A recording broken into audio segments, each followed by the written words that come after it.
with all the resources, and yet some people are hungry. Can you just imagine? This little country is second to, you know, the global, what do we call him, the gold producer, the largest gold now producer. we are number one. We've taken over. So what is it that is wrong with us? Probably the very top is what reflects what we are on the ground. Which is governance. Thank you very much. So I don't care whoever is in the driving seat. If you get into the seat, you have to work. Ghana is a country that should be paying unemployment benefits to people. You have gold, you have diamond, you have oil, you have bauxite, you have aluminum, you have manganese. You even have lithium. Yeah. On top of it all, you have oil. So what's your excuse? What do you think the problem is? The problem is that, first of all, I think complacency is one. Because you've got everything. The sun is shining, you're just wearing nothing, almost next to nothing. No cold biting you and stuff like that. So I believe that what is really wrong with us is the psyche, the national psyche that has to be worked on. You see, if I put you there, I have to demand what is due me. The gold and everything, nothing, everything that is underneath the ground is for you, and everybody. So why must it be the preserve? Why must it be the preserve of a certain group of people to have it all? And a certain group of people don't have it at all. Yeah. So, I mean, it is about time that we woke up and we start speaking to authority. Otherwise, every day they will come as the servants, they will serve us whilst they are trying to get up there. And when they get up there, they become the masters and we become the servants. It is important that we face them. You're not going to disrespect anybody by demanding what is due you. Well, if you describe maybe the Jubilee House as Julobi House, there are many who have described that as disrespectful, and that if you want to speak to leaders, you should still speak to them in a respectful manner. I for one, would not want to insult somebody because I'm arguing or I don't agree with the person. No, that is not my style. But for so many people, that's their style. Was it wrong to refer to the seat of government as Julobi House? No, I think that they wanted to put it a certain way, and they came out with something as blunt as that. But hey, would you fault anybody who gets very angry and wants to demand his share? They say fix yourself. Let's demand. Let's ask them. Otherwise, we'll remain uneducated until we die. But another aspect, now when you talk, then they say that you've probably been paid by one other side, you know, one other device, so whether it's opposition or whatever. There's always that perception that is created. And for you in particular, I won't be surprised if you've been tagged as NDC a number of times, because you've done a song in collaboration with the former president, John Dramani Mahama, before. So I'm sure that when you say some of these things, someone's probably sitting somewhere and say, don't mind him. He's more NDC than anything, which is why he's criticizing the current government. I can't run away from nature. If I'm familiar with you and I'm not familiar with him, who would I gravitate towards? It will be the one that I'm familiar with. JM is my friend, he's my brother. I didn't know the current president because we've known each other at a distance. But JM can come to me, we go to Choco, go and visit APC. Okay. You know, this is the kind of, I mean, if I have somebody who is actually endowed with that character, for me, I like everybody. I know not everybody likes me, but I like everybody. But the point is that the man is made up like us. He can pick a call and call you and say, Amandzeba, what is happening, this and that.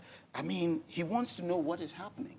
And so if I have that rapport with somebody like that, naturally, I will really, and I know his orientation too.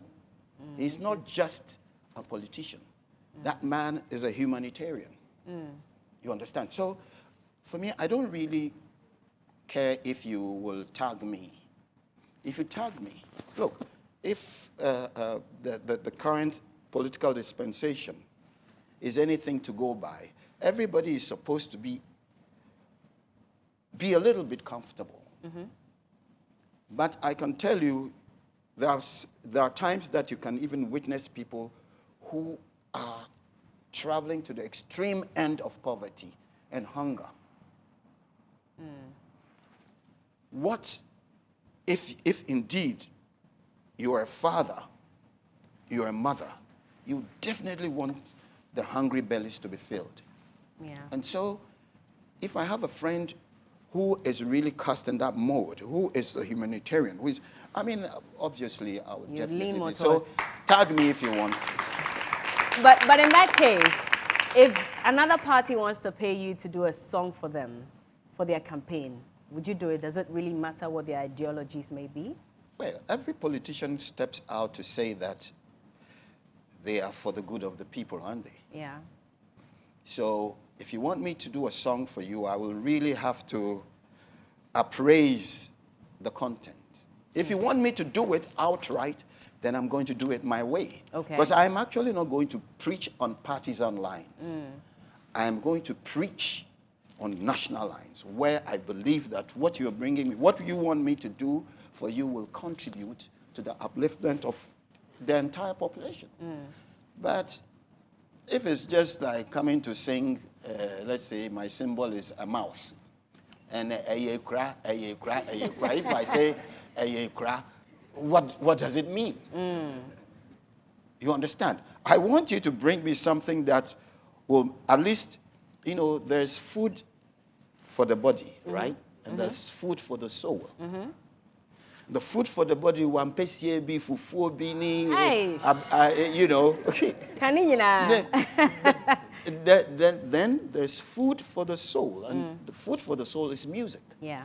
If you want to eat balanced diet, for you to gain the right nutrients, you have to listen to balanced music too as well, and which is our own way of bringing out music.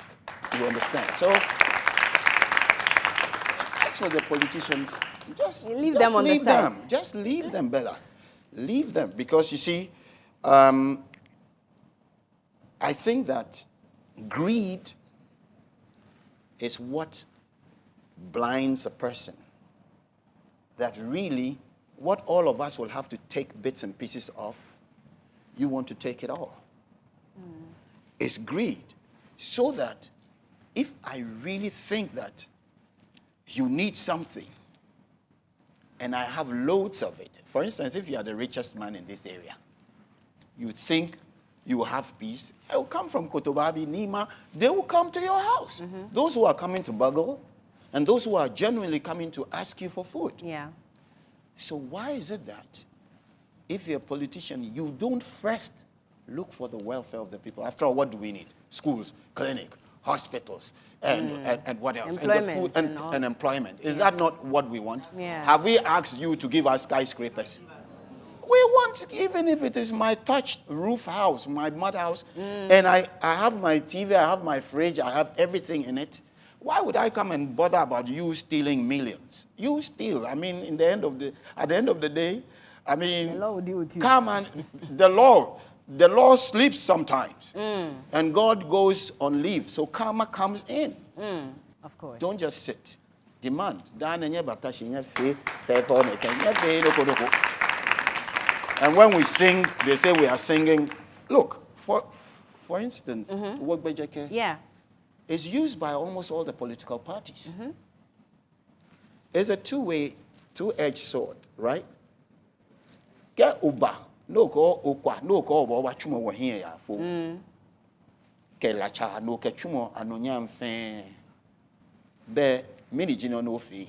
Ogbe wodela, you've killed us. For those who don't understand the Ghana that you just spoke, can you translate? You did the translation. I was hoping that you do it. So he's basically saying that, so if you tell us you're coming to wipe the tears and sweat off our face, and you wipe away our glory, then you have killed us completely. Totally. And that's why I love that song, Wogbejeke,